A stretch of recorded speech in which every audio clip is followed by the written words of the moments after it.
Praise God. Amen. Good evening to everyone. Glad to be here once again. Hallelujah. This is a great things comes from the Lord that He allowing us once again to gather in this place. Amen. First of all, to worship Him, to put our trust in Him. Amen.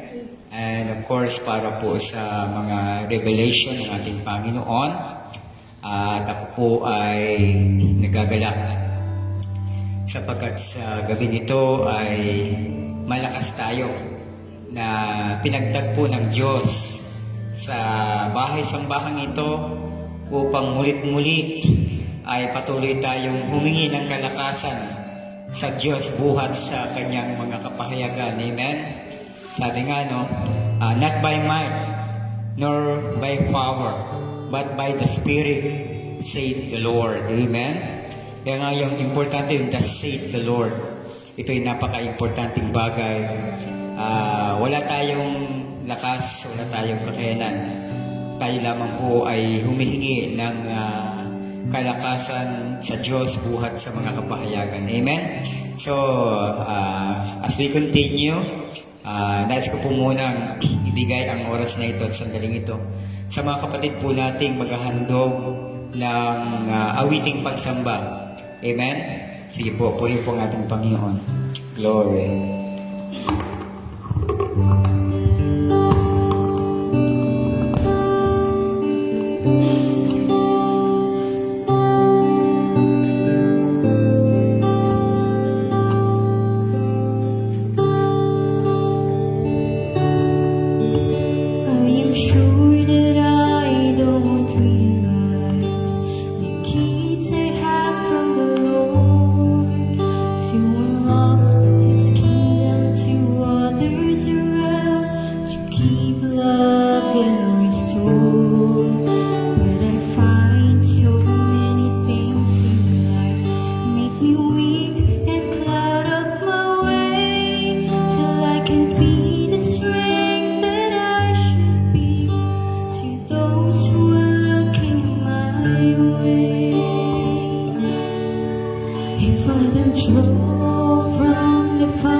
If I don't draw from the fountain, can I thirst to drink from me?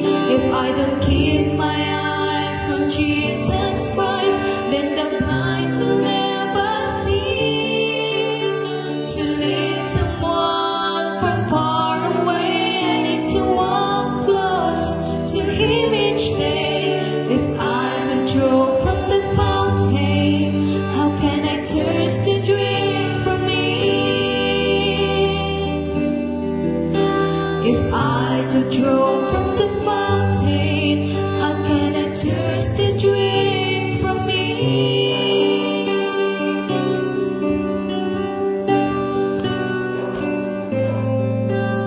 Praise God. Amen. Amen. Flow to me, Holy Spirit, flow to me. Amen. So, batid po natin na ang panahong ito ay ang work ng Holy Ghost. Amen.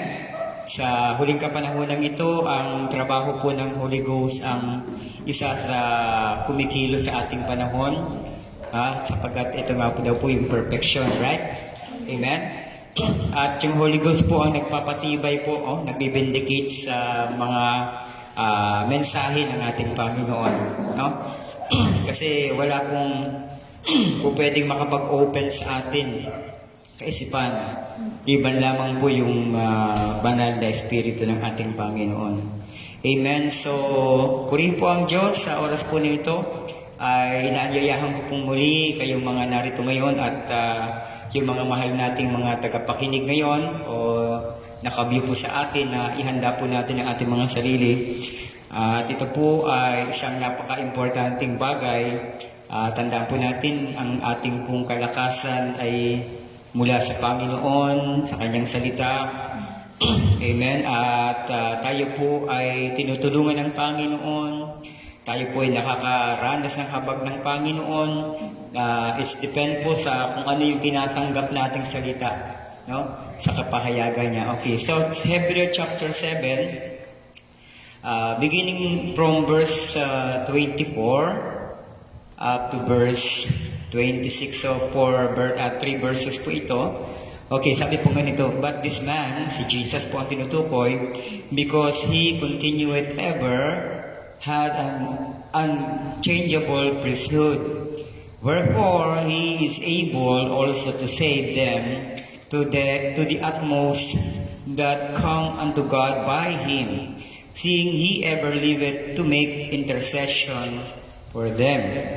For such an high priest became us, who is holy, harmless, undefiled, separate from sinners, and made higher than the heaven.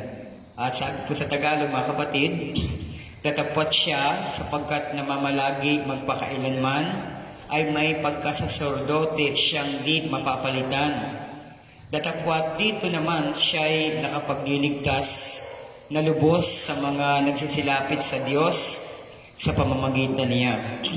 Palibhasa ay laging nabubuhay siya upang mamagitan sa kanila sapagkat nararapat sa atin ang gayong dakilang saserdoteng banal, walang sala, walang dungis, nahihiwalay sa mga makasalanan at ginawang lalong mataas pa kaysa sa mga langit. Praise God. Sige, patuloy po natin ipagkatiwala sa Panginoon ang oras na ito. Ibaba po natin ang ating mga sarili. Hingin po natin muli ang karunungan ng ating Panginoon. Mapagpaalam namin Diyos, banal na kataas-taasan sa oras po na ito. Muli kami ay nagpupuri. Itinataas po namin ang makapangyarihan mong pangalan sa pamamagitan po ng pangalan ng aming Panginoong Hesus Kristo. Nagpapasalamat po kami, O Diyos, sa buhay na pagkakataon na ito po ay biyaya para sa amin, Panginoon, na kami sa aming espiritual ay patuloy pong kumain at magpakabusog, Panginoon, sa mga kapahayagan mo, sapagkat kinikilala po namin na ang aming pisikal ay kinakailangan po ng pagkain, higit po ang aming pong espiritual. Kaya, O Diyos, nabasa po ang mga talata nabasa po ang mga scripture na ito, Panginoon, and I pray, O God, na minsan pa ay patuloy mong buksan ang aming mga puso, ang pangunawa, magbigay ka, Panginoon, ng mga kapahayagan na siya pong pupuno, Panginoon, sa aming pong pagiging mga alagad mo, mga tagasunod mo, at higit sa lahat bilang mga pinili mong bahagi ng nobya. Salamat, Ama. Ito po ang aming dalangin in the precious name of the Lord Jesus Christ. Amen. So, tandaan po natin, mga kapatid, ang ating pong topic ay about the mercy seat, yung luklukan po ng awa. And today we have 3 meetings sa series po na ito. Sorry po. And of course, ang goal po ng ating pag-aaral o pagtatalakay about sa kung ano po yung kahalagahan behind the word mercy seat. Amen? So, meron po ito kasing mga tatawag na mga type and shadows.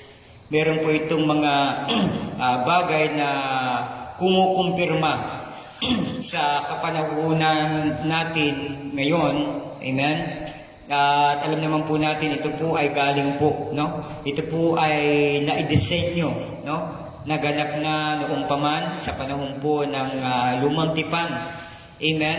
So, kaya nga po yung type and shadow behind the word mercy seat. Amen? Okay, so, at ano po yung tatawag na connection nito sa final age natin kinalalagyan, yung sa Laodicean age. Amen? So, praise God. So, dito po, simulan po natin sa pagbabalik tanaw ng ating pong mga natalakay. At sabi po ganito, being justified freely by His grace through the redemption that is in Christ Jesus. So, tignan po natin na malaya po na tayo po ay napawalang sala, ng Diyos sa pamamagitan po ng biyaya. Amen? Sa pamamagitan po ng biyaya, tayo po ay napawalang sala. At hindi lamang po tayo napawalang sala, sabi nga by the grace through the redemption that is in Jesus Christ. Amen? So yung purpose ng pagpapawalang sala sa atin, not only na tayo po ay makasumpong ng salvation, but also the redemption. Amen? So, alam naman po natin, yung redemption, matagal na po natin itong ibibigay po ang isang napakahalagang bagay sa salita ng redemption.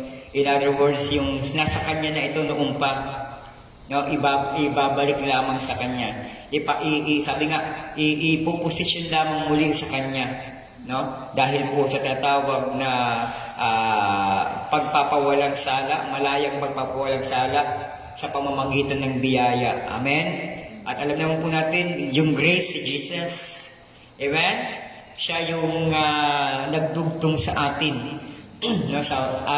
Sa vine, siya yung vine. Idinugtog po tayo ng ating Panginoon. Amen po ba? Yung dati, sabi nga sa Bible, na tayo dating mga kaaway ng Diyos.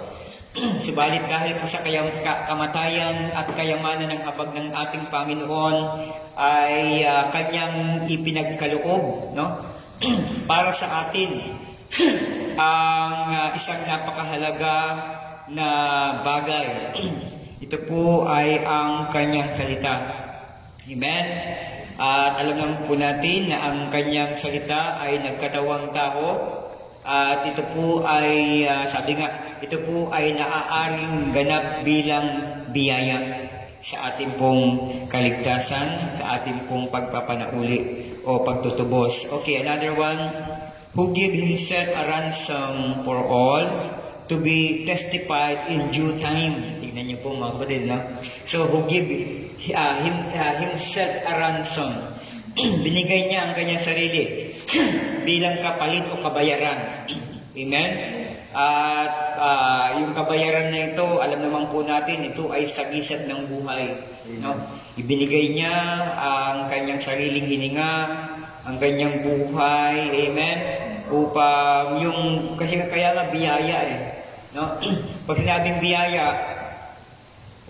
hindi mo ito pinaghihirapan. Wala kang parte rito na kasi pag sinabing grace, kapatid, pag biyayang usapan ng biyaya, hindi ito pinaghihirapan. Ito po ay bahagi ng tinatawag na free, libreng ibinigay dahil biyaya nga po ito. Sabi nga no, without any, sabi nga no, wala po itong katapat, no, na anumang uri ng pinansyal, pera, kayamanan, amen, yung paghahandog sa atin ng ating Panginoon ng kanyang buhay para sa atin. Okay? Who gave himself a ransom for all. Tingnan niyo po, for all. No? Kaya sa buong mundo po ito, no? Address sa lahat ng mga tao. Amen?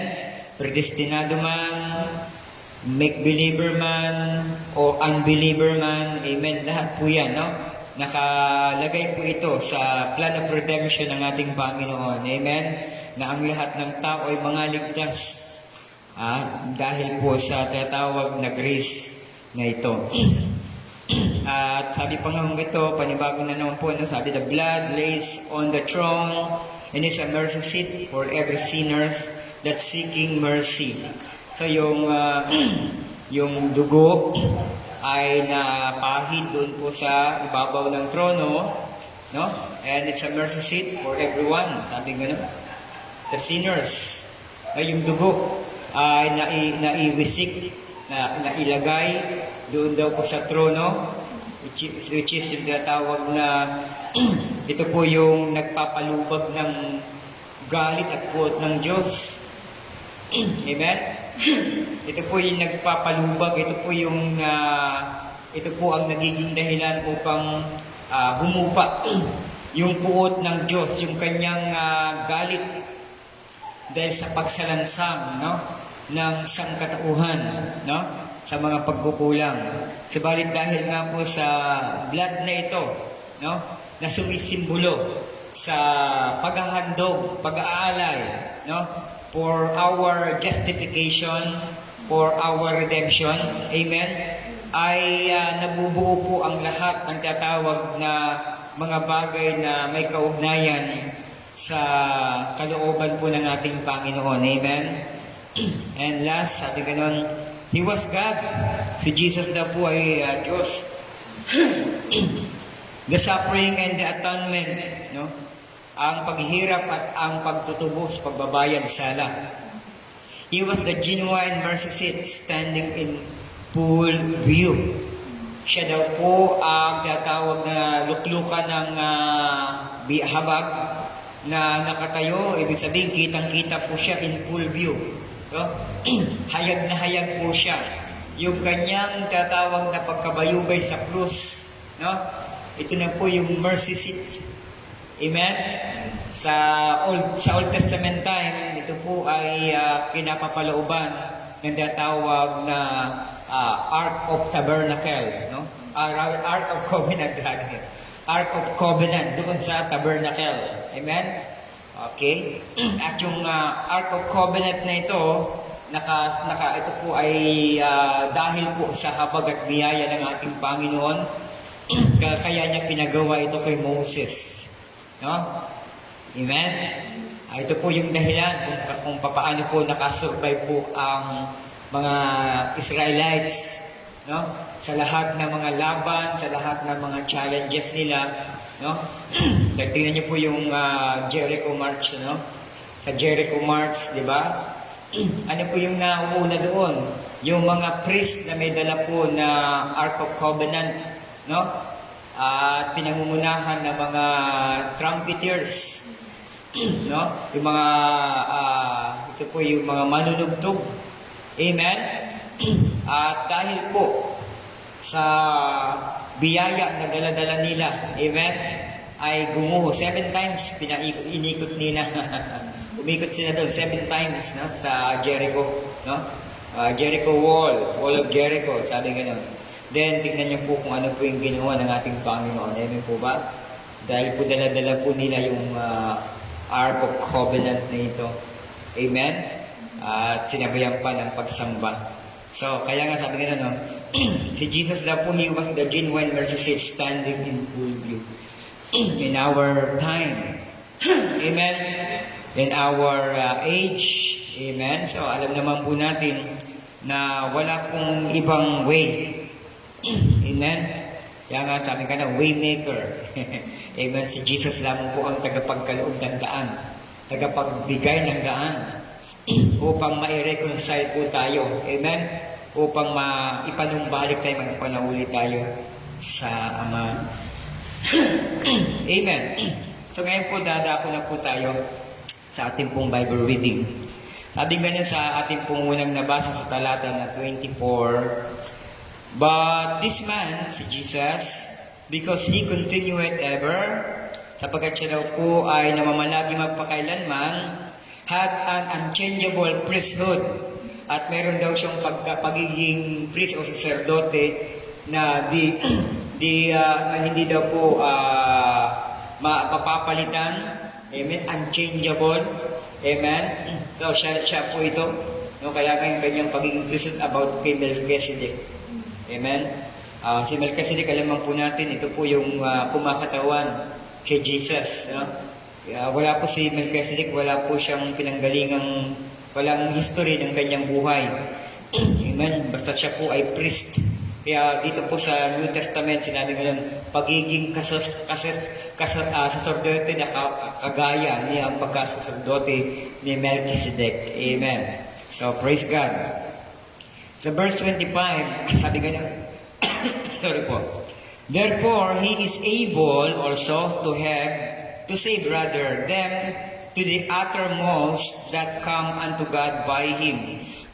So, magagawa niya daw po. Sa ganun daw pong dahilan, ay magagawa daw po niya na iligtas, no, ng lubos, no, sila na lumalapit sa ating Panginoon. Amen?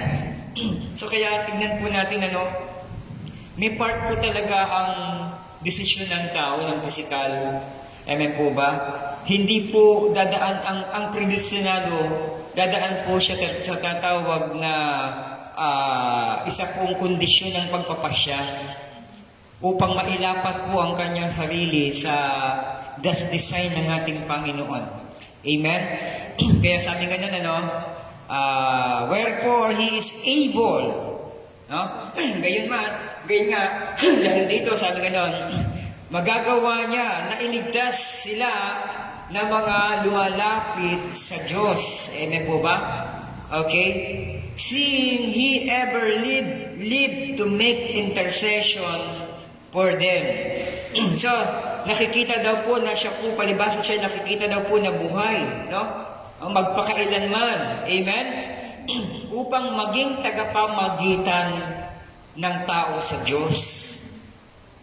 Amen? Kaya totoo po yan. Sabi nga manatili ka dyan, sabi nga hanggang sa mapasuko ko sa iyong paanan ang lahat. In other words, iuuwi lahat ng kwento nito. Kasi salita si Jesus. Iuuwi lahat ng kwento ng mabuti at masama. Amen? Lahat ng mga bagay, no? Na nagkaroon ng tinatawag na existing, no? Na nag-appear sa ating mundo. Lahat po yan, no? Ay may ibabalik, may papanauli sa ating Panginoon. Kaya ng mga kwento no? Na lahat ng mga tao babalik talaga sa Kanya. Amen? Amen. So, kaya ito mga kapatid, malinaw po na ito, nakikita po natin dito sa ating nabasa, no, dahil daw po siya nabubuhay magpakailanman, magagawa niya na ang mga tao ay mailapit sa Diyos, no? Bilang tagapamagitan. Amen? So, walang sinuman, kapatid, walang iglesia, walang anumang pamamaraan, liban lamang po, no? Na makilala. Kaya nga, pinaka-worst na kamatayan ng isang tao ay nang hindi niya nakilala, hindi niya natanggap si Kristo. Amen? Ito po yung pinakakahabag-habag na tao sa buong mundo. Huwag natin pag-usapan yung antas ng kayamanan o status ko ng buhay. Mayaman man, mahirap man. Nasa estado man na tatawag na sa standard man ng buhay. Ang pinag-uusapan ko dito ay ang pagkakaroon ng tatawag na relasyon yung pagkakaroon ng kaugnayan, yung attachment ng bawat individual sa ating Panginoon. Amen po ba?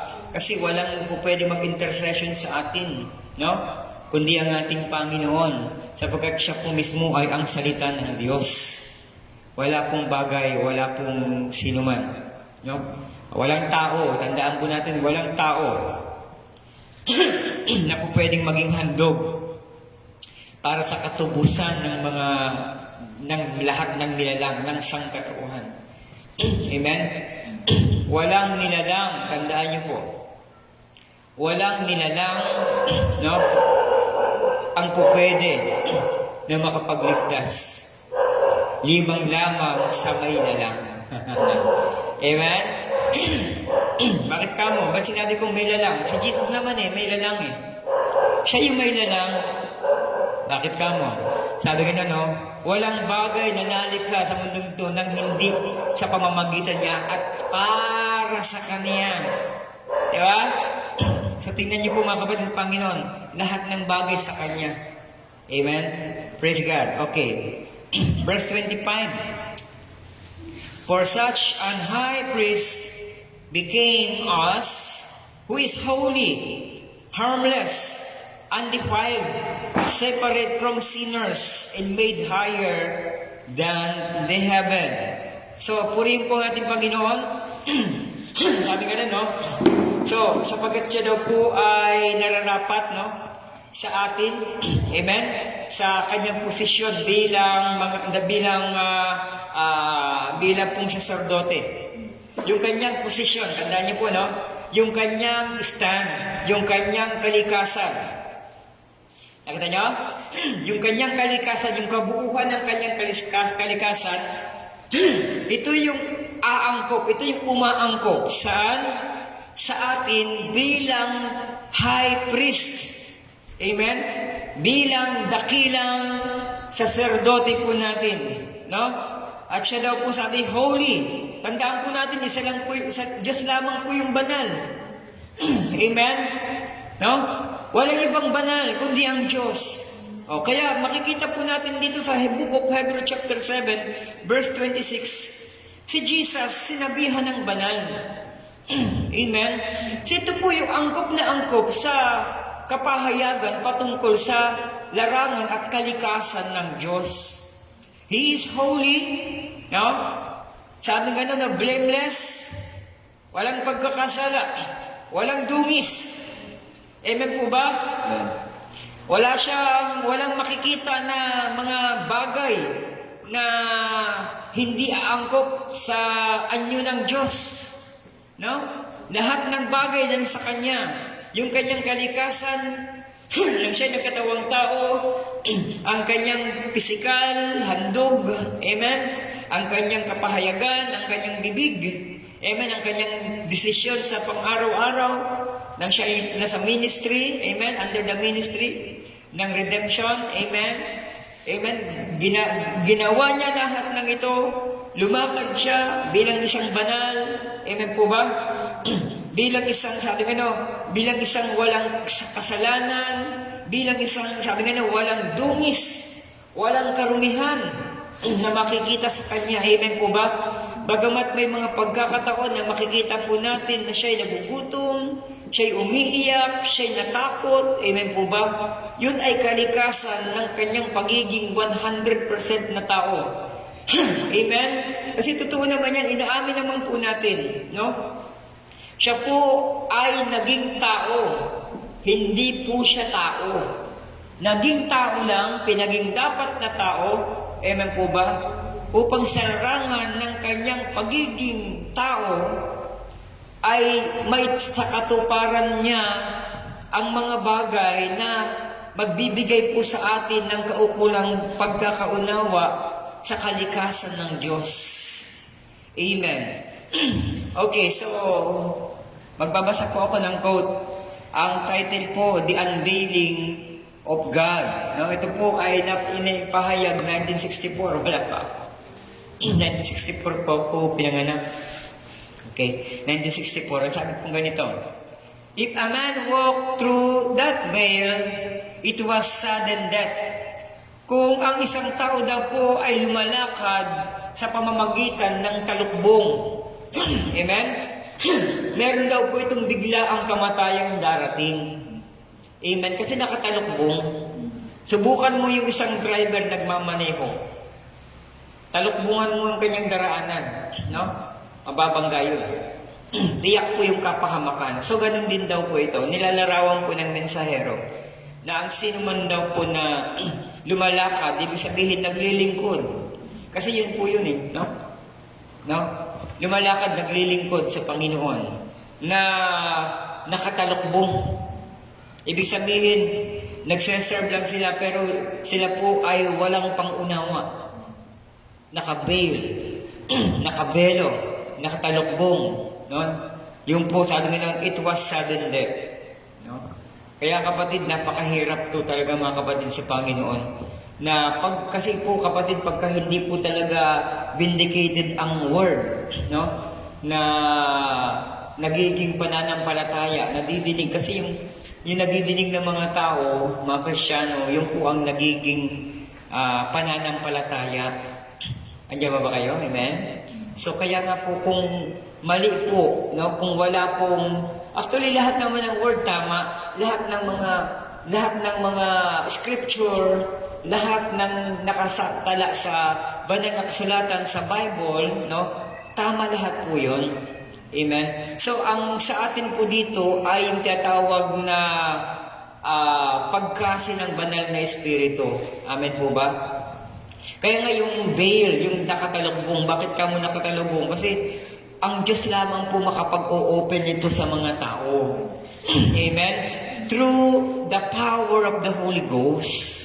Yan, kaya ang ganda yung kanta kanina, no? Flow to me, Holy Spirit, flow to me. Ano po yung kapahayagan ng kanta? Gumawa ka sa akin, banal na Espiritu, gumawa ka. Amen? Yung flowing fountains kasi yan eh. Flowing, ibig sabihin, kumilos, no? Magbago sa atin. Bumago sa atin. Amen po ba? Yung flow to me, Holy Spirit, isa po yung malalim po ito na word. Amen? Ito po may kaakibat na tawag na pagpapaubaya. Amen? Pagpapaubaya sa work, sa trabaho ng Holy Ghost. Amen po ba? Amen? Hindi mo hihingi ng isang bagay para yung anak ko, no? Kasi yung itong apo ko kasi minsan, si AJ, pagka nadadapa, di may mga scratches siya, may mga sugat, may magasgas sa tuhod, tapos siyempre uuwi siya, umiiyak, no? Sabihin, gamutin nyo, paggamutin nyo. Tapos paghahawakan mo naman, ayaw niya. No? Iba naman po yun na sinasabi na, gamutin nyo ako, pero ayaw mong ipagalaw yung sugat mo. So, ganyan din po yung parang kumakatawan na pag sinabi natin, kumawit tayo na, flow to me, Holy Spirit, flow to me, be prepared. Amen? Ibig sabihin, hayaan mong magtrabaho siya. Huwag mong i-interrogate yung kanyang trabaho sa buhay mo. Amen? Kasi pag sinabing, flow to me, Holy Spirit, you are decided to open your heart, to open your life, na pakialaman ng Diyos, iayos ng Diyos. Pero kaya nga po kapatid, yung pag-aayos ng Diyos, hindi po ito masaya. Hindi po ito mahayahay. Masakit mag-ayos. Nandiyan ba kayo? Kasi yung Diyos masakit siya mag-ayos. Bakit ka mo? Kasi yung babaguhin ka niya. Amen? Lahat kasi ng karumihan, yung bata, for example, yung bata, di ba mga kapatid? Yung bata, pag paliliguan mo, kailangan kuskusin niya ng gusto. Amen? Minsan, masakit. Di ba? Nasaktan sila habang ginukuskus mo. Kaya pag inaayos tayo ng Panginoon, tandaan niyo po, no? Ay handa, kailangan tayo.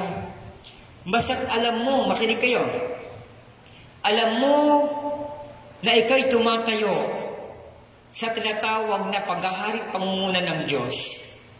huwag kang mabahala. Pag alam mo na nasa tama kang posisyon, no? Sa pangunguna ng ating Panginoon, anumang pong bagay na nakikita mong parang negatibo, hanggat alam mo na yung bagay na yon ay pamamaraan at trabaho ng Diyos, leave it to God. Paubaya mo sa Diyos. Amen?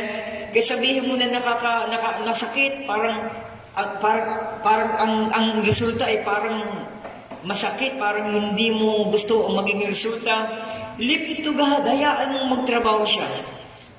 Amen? Amen? So, ganun po ang ating Panginoon. Amen? Kasi maraming ganyan, naka-unveil, naglilingkod. Bakit ka mo? They are serving the Lord, pero pag inaayos na sila ng Diyos, ayaw na. Amen? Ayaw nila, kaya nga sabi nga no? Ayaw nilang pumunta sa battleground. Amen? Ayaw nila, in other words, ayaw nilang umalis sa comfort zone. Kasi ganun ang isang pag-aayos ng Panginoon, mga kapatid, no? Aalisin ka sa comfort zone. Alam naman po natin, comfort zone, pag sinabing comfort zone, parang nangyari po ito kay Abraham.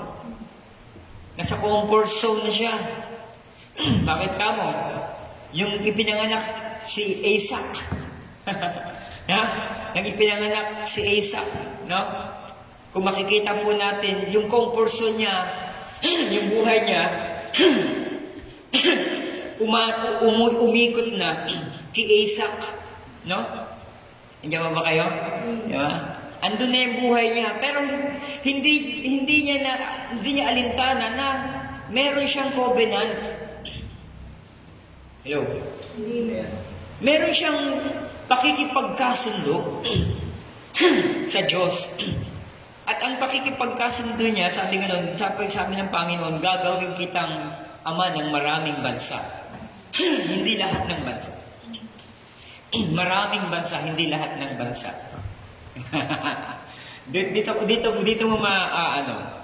dito natin matutuklasan, mga kapatid, na yung sinasabi nga doon, kasi dami ng bituin ang iyong magiging lahi.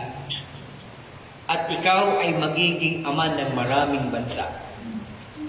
Covenant yun, nag-open ng covenant. Amen? Tinanggap niya. No? Tinanggap ni Abraham to. Amen? Pero ang nangyari, mga kapatid, nung pinanganak na ni Sarah, si Isaac, andun na ang buhay niya. Kaya alam mo, kapatid, sa Panginoon, kaya dinisiplina ng Diyos si Abraham. Anong ginawa? Kinausap siya one-to-one. Edible voice, ano? Amen? Anong sabi ganun? Abraham, ihandog mo sa akin si Isaac. Amen? Bakit ka mo? Kasi nakikita ng Diyos na sa comfort zone niya na si Abraham. Hello? Amen? Kasi tuwan-tuwa siya, biro mo naman, matanda na siya, tapos nag-aanak pa ng lalaki, right? Siyempre, mahal na mahal niya yun, di ba? Kaya kapatid sa Panginoon, ito po yung isang type and shadow ng family. Tandaan niyo yung family, hindi po masamang mahalin ng pamilya. Amen? Lalo kami mga ama. Sapagkat kami po, unang-una ang responsibilidad. We are the father, we are the accountable sa pamilya po namin. Namin lahat, mga tatay. Andiyan ba kayo? So kaya kapatid sa Panginoon, yung pagmamahal sa pamilya, kung ito po ay nakabase lamang sa kung ang pag-asa mo na sa pamilya mo na, doon magkakaroon ng mali. Amen? Amen? Hindi po masamang mahalin ang pamilya. Hindi po masamang palakihin o pagandahin ang pamilya, hindi masama yun. Pero nagiging problema, kapatid, pag ang comfort zone mo andun na sa pamilya mo, yung area ng pag-inog ng buhay mo andun na sa pamilya mo, doon nagkakaroon ng pagkakaroon ng mali. Amen? Amen. Oo, kaya nga kapatid sa Panginoon, sabi nga sa Bible, love the Lord your God with all your heart, with all your mind, with all your sa Diyos lang. Yung buong pagmamahal mo sa Diyos lang. Halimbawa yung asawa mo, yung pagmamahal mo sa asawa mo, iba sa anak mo. Pero higit sa lahat, huwag mong ile-level yung pagmamahal sa mga pamilya mo sa Diyos. Huwag mong ile-level yan. Diba? Sabi nga na, sabi nga na, no? Yung God, hindi siya number one. No? Kasi pag sinabing number one, ang Diyos, sigurado may number two. Amen? Pag inilayer mo ang pagmamahal mo sa Diyos bilang siya yung number one, pag may number one, possible may number two. Amen?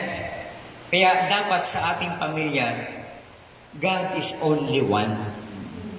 Isa lang siya. Huwag mong i-label siya sa number one.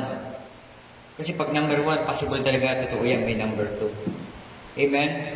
So kaya kapatid sa Panginoon, kung mahal natin ang ating pamilya, idulog lagi natin sa panalangin ng ating mga mahal sa buhay.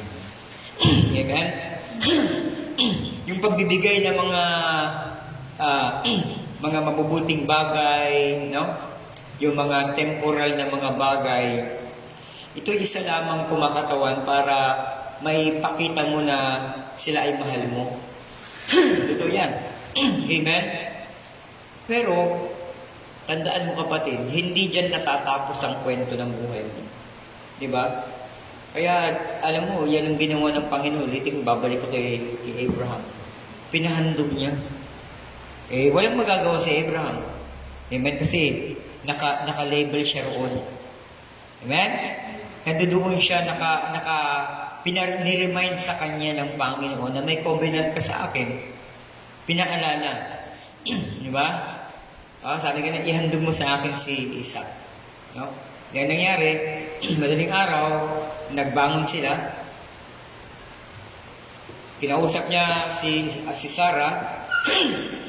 Sinasabi, kami pupunta roon sa bundok upang mag-alay sa Diyos. Amen? Maghandog sa Diyos. Pero ang nangyari mga kapatid sa Panginoon, umalis sila doon po sa kanilang lugar.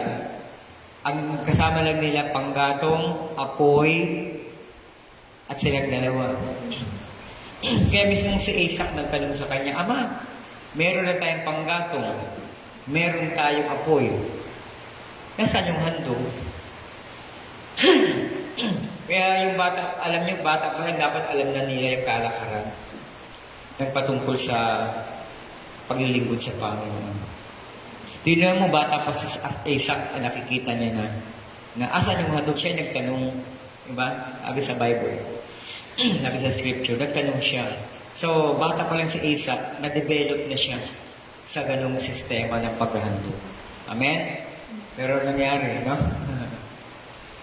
Sinunggaban niya si Isaac, tinalian niya, nagtataka si Isaac. Pero habang, dama ko yung umiiyak to siya, no? Malungkot itong si Abraham. Nang natalian niya na, itong si Isaac, hiniga niya sa isang malapad na bato at nang sasaksakin niya na. No? Kasi yun na lang Kasi ihahandog niya kasi yung apoy, susunugin niya roon. Si Isaac. Yung sasaksakin niya na, Abraham. Diba? Doon siya kilausap. Sometimes, ganyan tayo mga lingkod ng Panginoon. In the midst of our storm, sa kalagitnaan ng ating mga bagyo sa buhay. Minsan nakakapag-desisyon tayo ng napakadali. Pero tingnan niyo po, yung Panginoon, kung papaano siyang namumusak sa mga bagay na nakikita natin sa ating buhay, sa ating desisyon, sa ating sarili, mamumusak siya sa mga bagay na ganyan. No? Halimbawa, let's say, meron kang pupuntahan, ako hindi ko alam kasi meron kaming meeting, bigla akong hindi nakapunta. Minsan, mangungusap ang Panginoon sa mga bagay. No, kasi kahapon meron kaming nakatakda na meeting sa grupo namin. No? I am eager na maka-join. Pero hinihingi ng pagkakataon na sumama ako kay Jem dahil nga i-assist ko siya. Hindi niya kilala yung client niya, bago pa lang, kasi dadalhin siya doon sa Lingayen. So kaya kinakailangan kong sumama. So hindi ako naka-join sa fellowship namin o sa meeting po namin. Sometimes may mga bagay na ganyan, no? Parang nangihinayang dahil ano ba yung nangyari, bakit hindi ako nakapuna. Pero tandaan niyo po, may pangungusap ang Panginoon na kung saan meron siyang layunin sa mga bagay na yan. Amen, Sister Glo? Sa kahirapan, may mga layunin siya yan. Amen. Okay, so let's continue. Sabi nga na, no? Okay, now it's there not to go through it. No? Hindi na makakapagpatuloy. Amen? So, ang mangyayari, hindi makapagpapatuloy. In other words, may nakabail kasi. Mamamatay ang chance nila. Sudden death. Amen? Hindi mamamatay yung physical. Makita niyo po? Kasi ang prophet, more on ano talaga siya, specifically spiritual. Amen? Kaya, a man walk through that veil, ang tao na lumalakad sa talukbong na yan, sabi, ay agad-agad mamamatay. Kasi pag sinabing lumalakad, alam mo nang nakatalukbong ka, bakit ka lalakad pa? Alam mo nang may talukbong ka, sister, alam mo nang hindi mo nakikita daraanan mo, bakit magpapatuloy ka pa rin? Alam na nila na hindi po pwede talaga maging tagapagligtas ang mga organisasyon, yung mga pangalan simbahan, ando doon pa rin sila. Nagpapatuloy pa rin sila. Ang nangyari, sudden death. Anong ibig sabihin? Namatay. Hindi yung physical. Namatay ang kanilang chances. No? Na makita kung ano ba talaga yung view, yung full view ng mercy seat na ito. Are you with me? Amen. Namatay ang chance nila. At ang sabi nga nun, hallelujah, sabi nga nun, no? Now, it's dead. Patay na. Not to go through it. Hindi na sila makapagpapatuloy. Ibig sabihin, andun na lang sila sa kalakaran na kanilang nakasanayan. Amen? So makikita po natin ang sinulat ng prophet. Amen? Na napakahirap talaga na maglingkod sa Diyos. Based lamang sa feelings mo. Based lamang sa parang nakakondisyon ka sa ganung bagay. Dahil masaya ka. Sometimes kasi yung pagiging masaya ka pa din sa isang bagay, sometimes mandaraya yung feelings. Ulitin po natin, prophet mismo nagsabi, yung feelings natin. Ito yung connection, nagtatawag ng mga unseen things, damdamin.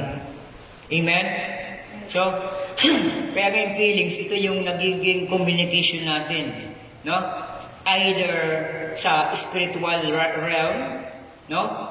Or either sa ating natawag na celestial terrestrial matters. No? Damdaming panglupa, no?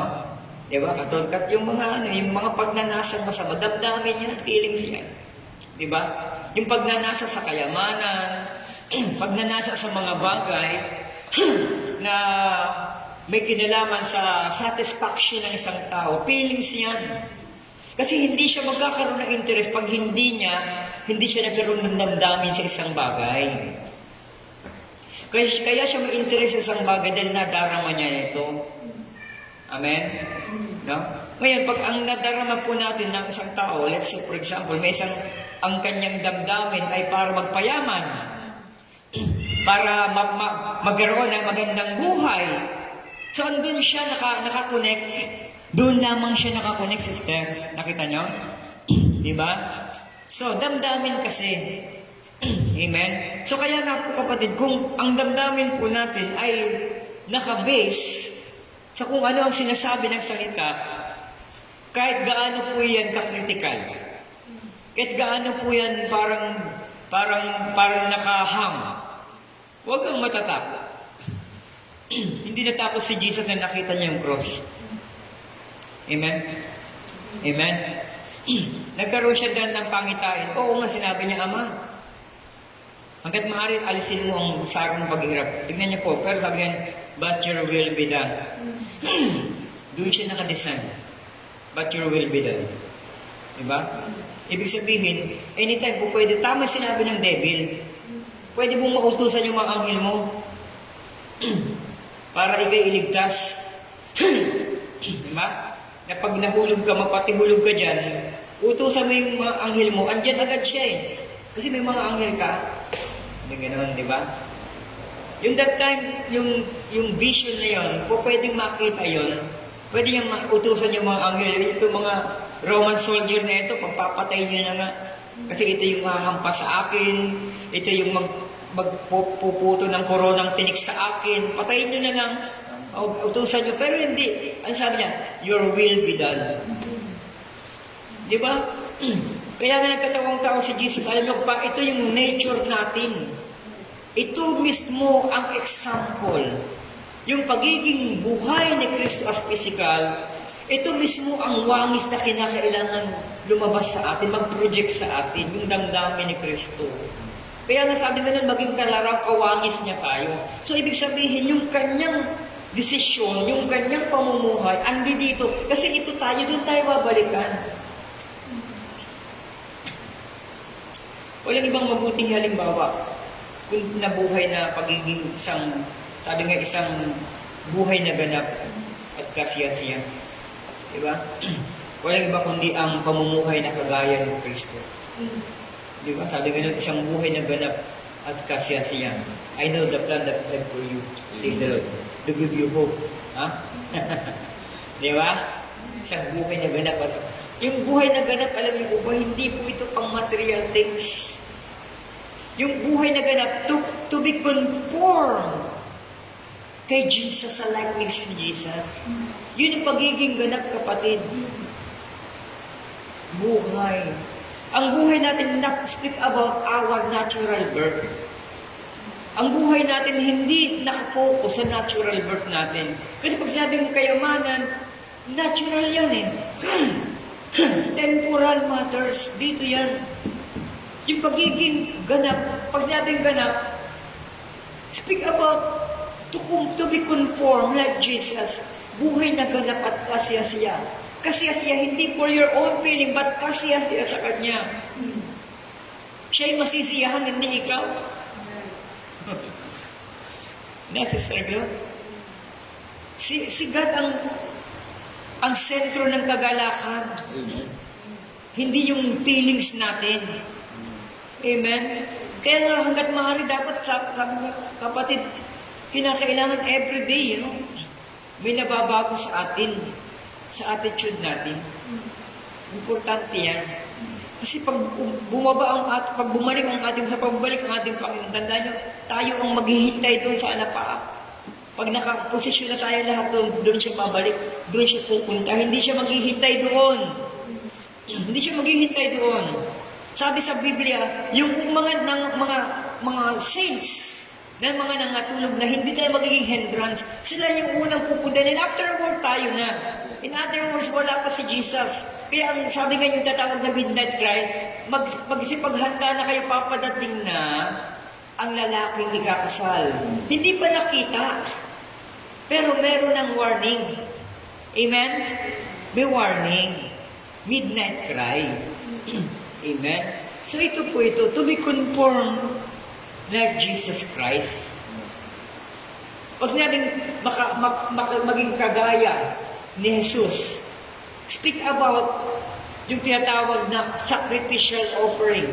Di ba napag-aralan na natin yan? Yung name na Jesus, speak about sacrificial offering. No?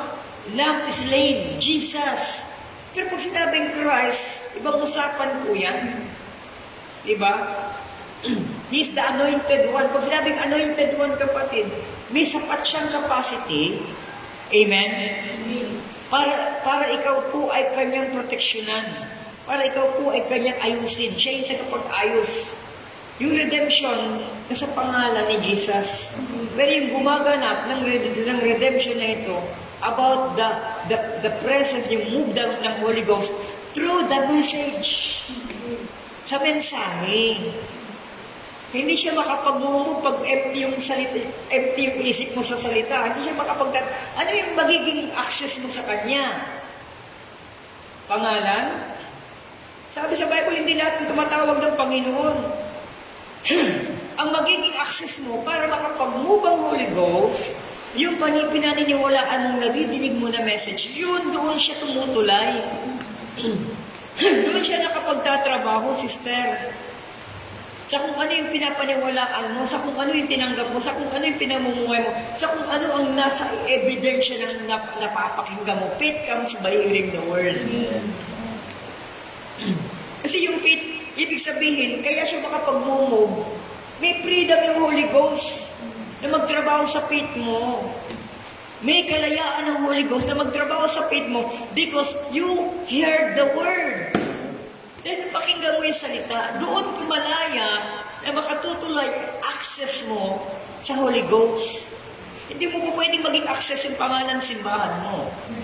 Hindi mo po pwedeng maging access ang paniniwala mo sa leadership mo. Hindi. Amen? Yan, napaka-specific po ang ating Panginoon. Okay, ang ating messenger. Makinig po tayo. Tingnan niyo po, no? So, now it's death not to go through it. Hindi ba pagpapatuloy? Tandaan niyo po. If you can't break the veil of tradition, tingnan niyo, break through that wall of denomination to see God in His power. Wasakin mo muna yung tinatawag na veil mo na yan, yung talukbong mo na yan, under the denominational teaching, under the denominational belief, then you are freely to come in the presence of the Lord. And you will see the power of the Holy Ghost. Hanggat hindi ka na-unveil dyan, hanggat nakayakap ang isang Kristiyano sa kung ano ang kanyang pinapaniwalaan lamang, based sa kanyang feeling, based sa kanyang sukatan, based sa kanyang napag-aralan sa doctorate, sa masteral, based sa kanyang pangunguna, hindi po magiging basihan ito para maging Superman ka na sa paningin ng Panginoon. No! Cannot be. You can have the access through the word of the hour. Sa mensahe, magkakaroon tayo ng access sa pamamagitan ng mensahe sa huling kapanahon ito. Kasi ito po yung mensahe, rapturing time po ito. Amen? So, hanggat hindi daw po nabibreak, pag sinabing break, wawasakin mo ito. Wawasakin mo yung paniniwala mo. Amen? Kasi ang Diyos naman, alam mo, ang simbahan talaga, totoo yan. God is obligated. God is obligated. Amen? Hindi mo na kailangan madanagan ka, hindi sa iyo yung ministry. Oy, pastor, hindi sa atin ang ministry. Hindi sa akin ang ministry. Bakit ako madadanagan? Bakit ako matatakot?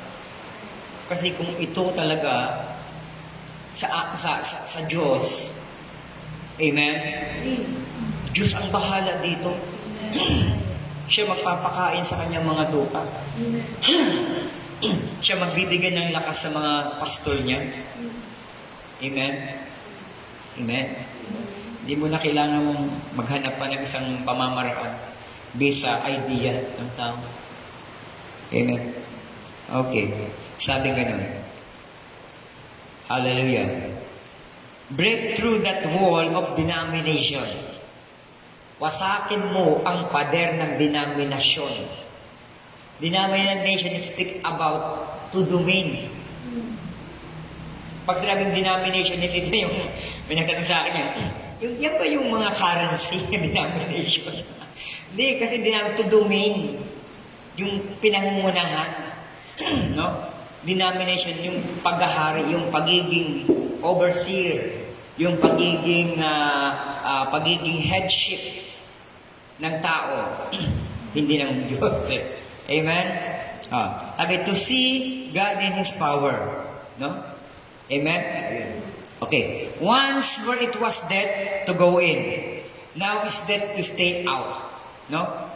Sabi ganun, once where it was death to go in, kailangan may mamatay para makapasok ka doon. Amen? Sabi ganun, now, it's death to stay in. To stay out rather. Kamatayan din para makalabas ka dyan, makalaya ka dyan, to stay out. Yung kamatayan, sabi ganon, makinig kayo, death to go in. Yung kamatayan, tandaan po natin si Jesus. Yung kamatayan ni Jesus, ito ang makapagpapapasok sa iyo doon. Amen? To go in.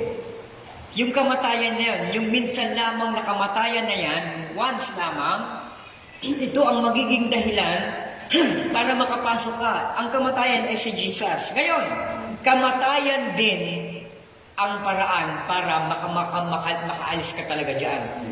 Anong ibig sabihin? Physical. Amen? Mamatay saan? Sa lahat ng mga pagnanasang temporal. Kamatayan ni Jesus, ang pamaraan para ikaw po, tayo po lahat ay makapasok saan? Sa grace. Amen? At kamatayan naman para sa atin na mga desire, passion ng mundong ito para manatili tayo sa labas ng mga pang-temporal na ito. Amen? Hindi tayo masaklawan. Okay. The whole mercy seat is setting in plain view. Yung kabuuhan daw po, mga kapatid, nagtatawag na habag, nagtatawag na luklukan ng awa na ito. Sabi ganon, nakaposisyon na ito, nakaset na ito sa tatawag na malayang nakikita na. Anybody can see it, sabi ganon. Anybody can see it. The veil is rent. No? Yung talukbong, parang sabi pag sinabi renta, may financial ito. Meron itong price. May katapat itong price. Tandaan nyo, grace, walang bayad. Amen? Pero yung talukbong, si Jesus ang nagbayad. Kaya nga, He paid the price. Jesus paid the price para sa atin, libre na nating matanggap. Nakita nyo? Siya na yung bumili, siya na yung tumubos, siya na yung nagbayad. Para pagdating sa atin, libre na ito. Give. Amen? Amen.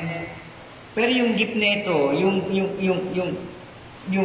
libre na ito na ginawa sa atin, meron kang counterpart. Ano yung counterpart natin? Sinabi ng prophet, only believe. Maniwala ka lang, sister. Maniwala lang tayo, mga kapatid. Kasi pag yung paniniwala mo, yan nagtatrabaho siya. Amen. Amen. Only believe. Okay. Sabi nga nun, glory to God. The whole mercy seat comes in plain view. How God could have mercy on Paul sinners as us when He hid Himself was a mystery. Paano niya ganap na maipapakita ang kanyang habag sa makasalanan kagaya natin, sa atin, kung nakatago ang kanyang sarili sa misteryo. So, kinakailangan talagang may unveil. Amen? And now, it's a plain view. Ito na nga. At ngayon, nakikita natin ng malinaw, plain view. No? Paano niya may sabi pa, how could God imparted to us? Paano may ibabahagi sa atin ng Diyos yung mercy na ito, yung habag na ito, no? Sa ating mga makasalanan, kung siya'y nakatago sa mga misteryo. Kaya nga meron na tawag na opening of the seals. Pagbubukas ng selyo. Amen? To unveil all the mystery of God.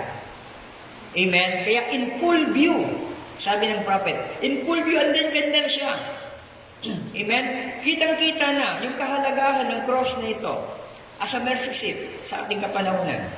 Sa buong mundo, sa lahat ng mga tao, predestinado o hindi predestinado, No? Kaya nga, make believer, unbeliever, true believer, andyan yan, free. Yung mercy seat free. In full view. Pero ang problema, yung mga taong hindi nakakakita, o pag lang nakakita, walang interest. Yan ang problema, sister. Pag yung tao, may plain view na, andyan na siya. Nakikita lang nila, parang yung mga ng time si Jesus ay nakabayubay, marami mga ursyosero, mga nakatingin lang, full view, pero hindi nila naunawaan yung laman. Behind that cross, nakatingin sila in full view, but patuloy na nagiging mystery sa kanila kung bakit nagkaroon ng ganon. Sabi nga ng isang bandits, hindi naintindihan ng isang bandits nakapagpapagaling ka, nakapagpapabuhay ka ng patay. Ngayon, sabi ganon, umalis ka dyan, pakawalan mo ang sarili mo, pati kami. Diba? Nakita ng mga tao, narinig ng mga tao, no?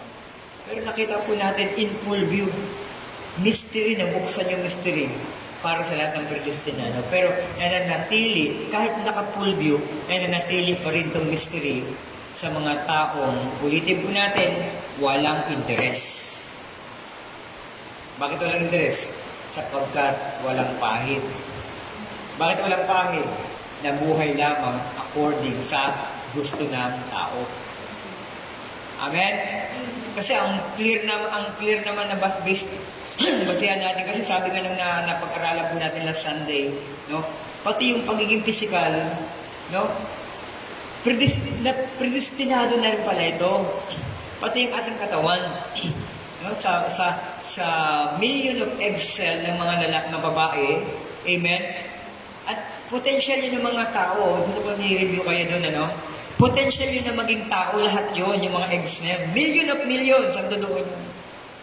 Tapos eto na, dumating na yung sperm, no?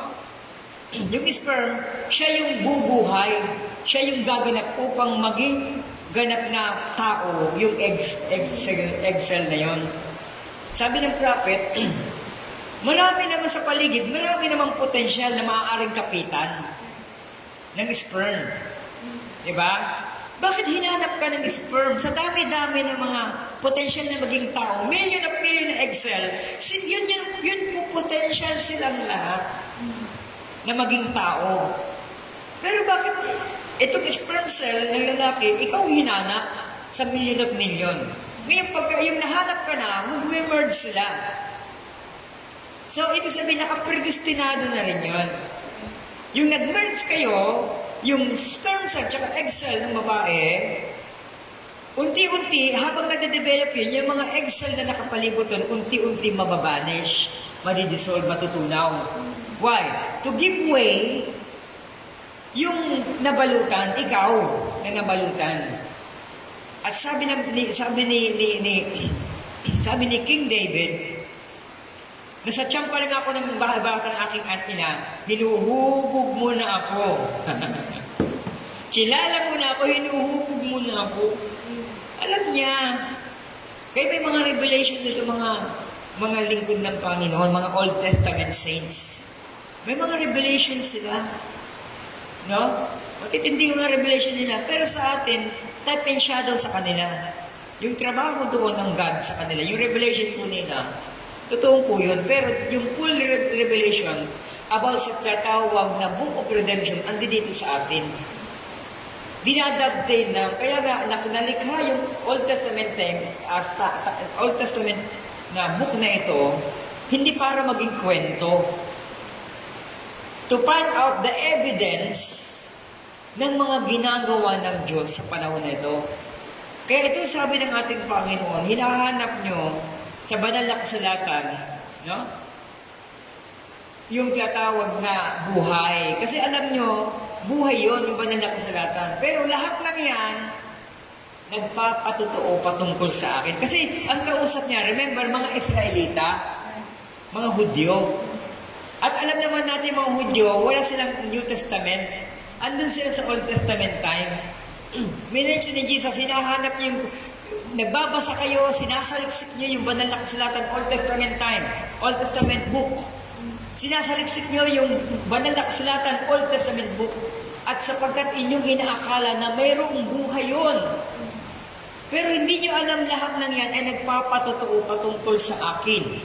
Tignan niyo, yung binabasa at revelation ng mga Old Testament saints speak about the fullness of Christ in this final age. Nakita niyo? Ito'y tumutukoy, uma-address sa kabuuhan ni Kristo sa huling panahon. Nakita niyo? Doon, type and shadow, nangyayari yung mga revelation nila, revelation ni Daniel, book of Daniel, revelation doon. Tignan nyo, ang fullness ng age ay narito. Ditong kinumpleto lahat sa final age na ito. Kaya quick work ulit ito. Quick work po ito. Amen? At dito po umiiral at tinatawag na ating tinatalakay about the mercy seat. Dahil without the mercy seat, yung mga tao ngayon na ililigtas, hindi sila makasusumpong. Amen? Kasi ang kanilang pinangahawakan, dalawa.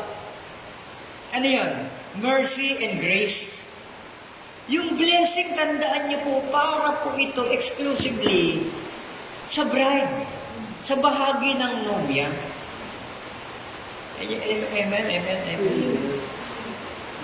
Kasi tatlo yan eh. Mercy, grace, and blessing. Tatlo yan. May category, actually, ika-categorize natin yan. No? Sa mga susunod ng mga topic po natin. Okay. Sabi ka na, no? The whole mercy seat comes in plain view. How God could have mercy on Paul, sinners as us, when He hid Himself was a mystery. Paano niya ganap na may papahayag ang kabuuhan ng kanyang habag sa mga makasalanan natin, kagaya natin, kung siya nakatago sa misteryo? Kaya nga sabi, in full view, nandiyan na siya, naihayag na. Di ba? Yung napunit po yung sa may Ark of Covenant na nakatago doon sa synagogue. Nakita niyo? Kaya ito po yung connection po ito. Kaya nang bumayubay si Jesus doon sa cross ng Calvary, in physical form, nalantad, in full view. Yung iniingat-ingatan ng mga sacerdote na every year, pinagwiwisikan nila ng dugo, makinig kayo, kasi yearly, pumapasok by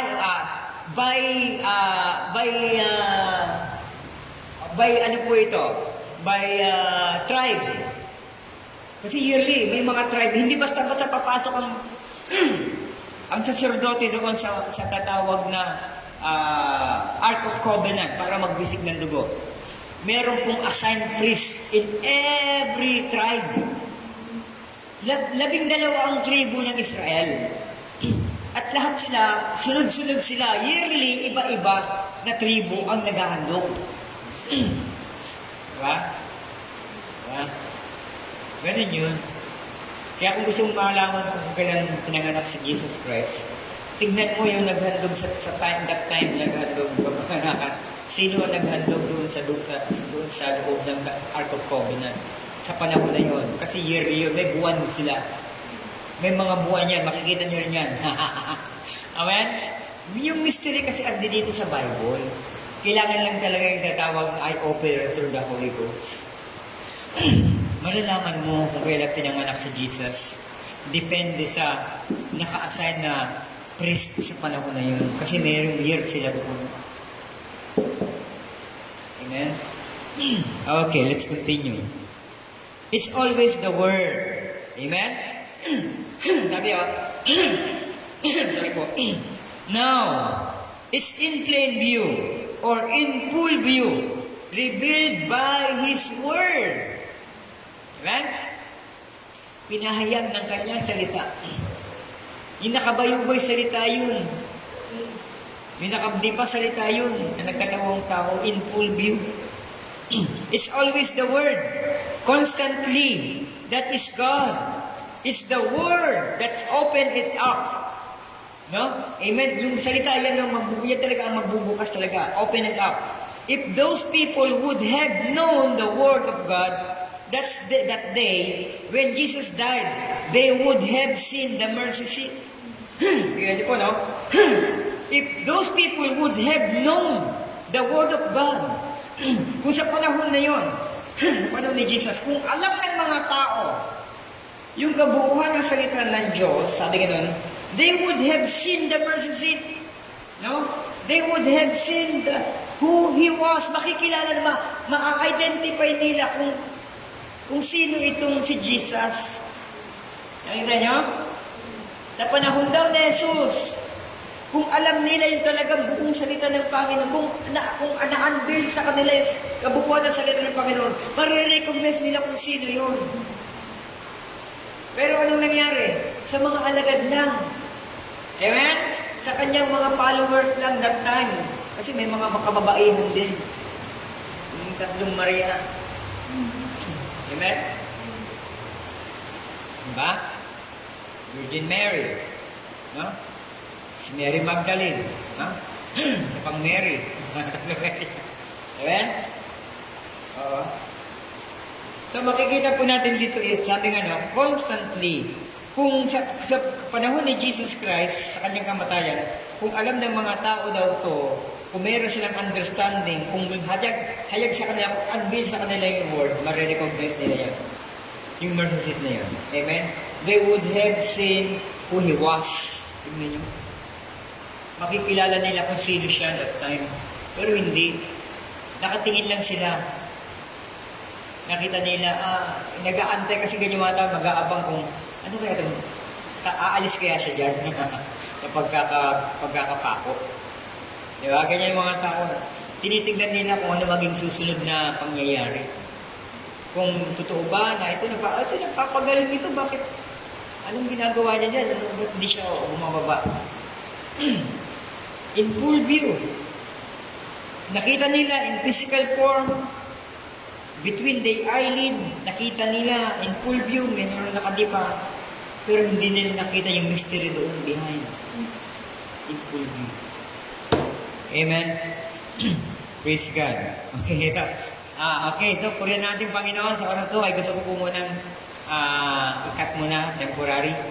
Amen? Para po patuloy po natin ipagpapatuloy na lamang po ito sa susunod pa po na mga araw. O sa sunod na mga Miyerkules kung ito po ay kalooban pa po ng ating Panginoon. Samahan niyo po ako manalangin. Banal na Ama, sa oras po na ito, hayaan po ninyo Panginoon na patuloy kang mabigyan ng kaluwalhatian sa lahat po ng mga kapahayagan na napakinggan po namin. Panginoon, sinabi mo na ang salita mo ay hindi babalik sa iyo ng walang bunga. Sinabi mo, Panginoon, na ang mga kapahayagan mo, Panginoon, ay ganap na magbibigay ng karangalan mo. Kaya, Panginoon, ang mga salita mo at kapahayagan, Panginoon, patuloy po namin ipinagpapasalamat sapagkat kayo nga po ang Diyos na sa amin ay nagtangi upang sa aming kapanahunan ay unti-unti pong ma-unveil sa amin ang larawan at kabuuhan ng iyong salita, ng iyong mensahe, ng iyong kapahayagan sa likod ng iyong mga salita, Panginoon. Written word. And I pray, Father God, sa mga narito ngayon, mga kapatid, at ang mga nakabyo, Panginoon, hayaan po ninyo na magkaroon po ng pagkakataong maging isa kami sa pananaw, sa salita mo, Panginoon, na kayo po ang magdala sa amin, at hindi po yung aming sarili lamang na pagpapasya, Panginoon. Kaya Lord God, nais po namin makita ang aming mga sarili na nabubuhay, Panginoon, hindi po sa mga partikular lamang na pagiging hangarin ng isang tao, Panginoon, dahil kayamanan ang salita mo ay kayamanan, Panginoon. Hayaan mo, Panginoon, na ang kayamanan ito na aming natutuklasan unti-unti ay maging kapurihan mo sa amin, Panginoon. Salamat, Ama. Patuloy kang umabot sa mga pangangailangan ng iyong mga lingkod sa aming kapanahunan. Lord, I pray generally sa lahat po ng mga message believer Panginoon, I am longing, Lord, to see na yung pagkakaisa ng bawat individual, Panginoon, Lord, sapagkat ito po ang iyong winika, Lord, ang uniting ng bride, Lord, hallelujah. Hayaan mo, Panginoon, na maranasan po namin ito, Ama. Maraming salamat po, Diyos. Sa iyo, ang lahat ng karangalan, papurit po sa salamat, in the mighty name of the Lord Jesus Christ. Amen and amen. God bless you po. Salamat po sa ating Panginoon. Hallelujah.